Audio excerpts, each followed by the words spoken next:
Welcome back to the channel, everybody. Today's going to be more of a quick hitting video where I just kind of cover some news that I thought was really important, especially in light of a video I made earlier this offseason and how it relates to the 2018-19 season for the Alabama football team. And it's related to the defense and specifically the front seven.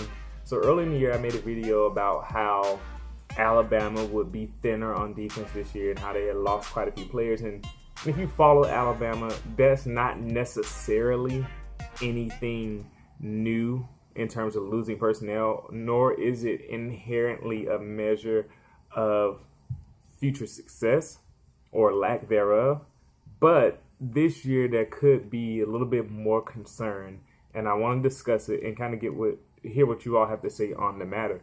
So if you haven't heard the news, two big things and one kind of potential thing that may cause some trouble. So one, the linebacker Vandarius Cowan, who I actually talked about a little bit in the first quarter of my 8-day analysis. Hopefully I can get the second quarter after you soon as well. He was the second string interior linebacker. He was one of them, at least in the 8-day game this spring. And he was dismissed from the team. If I'm not mistaken, it was for an assault charge. And so basically he got into some legal trouble, and whatever the situation was, Nick Saban decided that it was best to release him. Now that's an issue, and I'll explain why. So the first string, which interior linebackers for the front seven this year, they're really good linebackers. Mack Wilson and Dylan Moses. That's great. The second string, according to the 8-day game, at least in that first quarter, and I believe in the second quarter as well, was Joshua McMillan and, you guessed it, Vandarius Cowan. There was a big drop-off between that first group and the second group.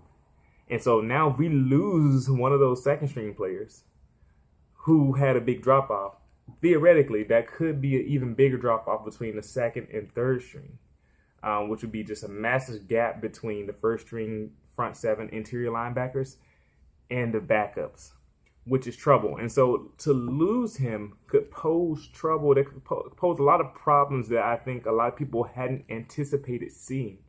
One thing I want to hear what you guys have to say is, do you think this will cause a lot of trouble? Or do you feel confident in the backups to the backups? That's the real question. Who do you think will step up and be able to take his place? Seeing as how I didn't think he was playing necessarily too well to begin with. And if he wasn't playing too well in my eyes, and I can only imagine that the guys behind him weren't necessarily lighting it up either. So that's something to consider. Also, another thing is that, I'll mention another big news, is that Terrell Lewis, probably the best pure pass rushing outside linebacker on the roster this year, he tore his ACL during the summer workout, and he's going to be out. And we don't know how long he's going to be out, but you know the general timeline for ACL injury.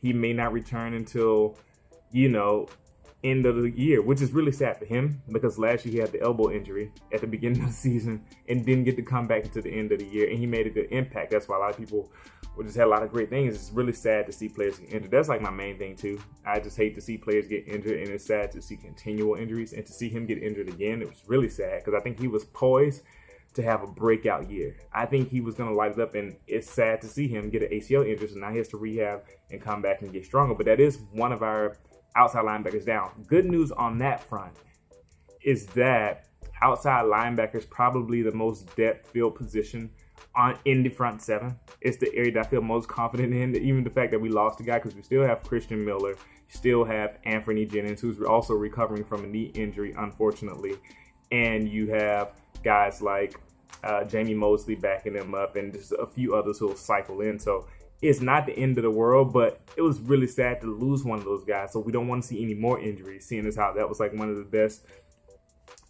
spots on the defense this year.